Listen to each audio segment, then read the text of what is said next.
Silicon ಸಿಟಿಯಲ್ಲಿ ಬಾವುಟ ಕಿರಿಕೆ ದೊಡ್ಡ ಸುದ್ದಿಯಾಗ್ತಾ ಇದೆ. ಶಿವಾಜಿನಗರದ ಚಾಂದಿನಿ ಚೌಕ್ನಲ್ಲಿ ಹಾರಾಟ ಆಗ್ತಾ ಇದ್ದಂತಹ ಹಸಿರು ಬಾವುಟ ತೆರವು ಮಾಡಲಾಗಿತ್ತು. ಅದು ಮುಗಿತಾ ಇದ್ದಂತೆ ಜೆಜೆನಗರ ಸರದಿ ಶುರುವಾಗಿ ಅಂತ್ಯವಾಗಿರುವ ಸ್ಟೋರಿ ಹೇಳ್ತೀವಿ, ನೋಡ್ಕೊಂಡ್ ಬನ್ನಿ. ರಾಜಧಾನಿಗೂ ವ್ಯಾಪಿಸಿದ ಧ್ವಜದಂಗಲ್. ಜೆಜೆನಗರದಲ್ಲಿ ಹಾಕಿದ್ದ ಹಸಿರು ಬಾವುಟ ತೆರವು. ಮಂಡ್ಯದ ಕೆರಗೋಡುವಿನಲ್ಲಿ ಶುರುವಾದ ಧ್ವಜದಂಗಲ್ ಬೆಂಗಳೂರಿಗೂ ಹಬ್ಬಿದೆ.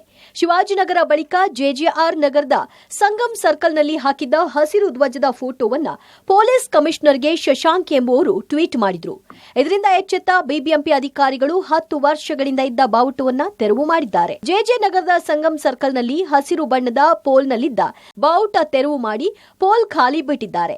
ಮಂಡ್ಯ ಘಟನೆ ಬಳಿಕ ಸರ್ಕಾರಿ ಜಾಗದಲ್ಲಿ ಖಾಸಗಿಯಾಗಿರೋ ಅಥವಾ ಧರ್ಮಕ್ಕೆ ಸಂಬಂಧಪಟ್ಟಂತಹ ಯಾವುದೇ ಬಾವುಟವನ್ನ ಕಟ್ಟಲು ಅನುಮತಿ ಇಲ್ಲ ಅನ್ನೋ ಕಾರಣಕ್ಕೆ ಇದನ್ನ ತೆರವುಗೊಳಿಸಲಾಗಿದೆ. ಮೀಲಾದ್ ಬಾವುಟ ಅದು, ಇನ್ನು ಬೇರೆ ಯಾವುದೇ ಥರದ ಬಾವುಟ ಅಲ್ಲ. ಮೀಲಾದ್ ಹಬ್ಬಕ್ಕೆ ಹಾಕಿದಂಥ ಬಾವುಟ. ಈ ಬಾವುಟ ಬಂದ್ಬಿಟ್ಟು ಇದು ಕಂಟಿನ್ಯೂ ಆಗಿ ಹಲ್ಗೆ ಇತ್ತು. ಇಲ್ಲಿ ಮೊನ್ನೆ ಮಂಡ್ಯದಲ್ಲಿ ಗಲಭೆ ಆದ ನಂತರ ಕರ್ನಾಟಕ ಸರ್ಕಾರದ ಒಂದು ಆದೇಶ ಆಗಿದೆ, ನ್ಯಾಷನಲ್ ಫ್ಲಾಗ್ ಹಾಗೂ ಕರ್ನಾಟಕ ರಾಜ್ಯದ ಧ್ವಜ ಬಿಟ್ಟು ಇನ್ನು ಯಾವುದು ಇರಬಾರ್ದು ಅಂತೇಳಿ.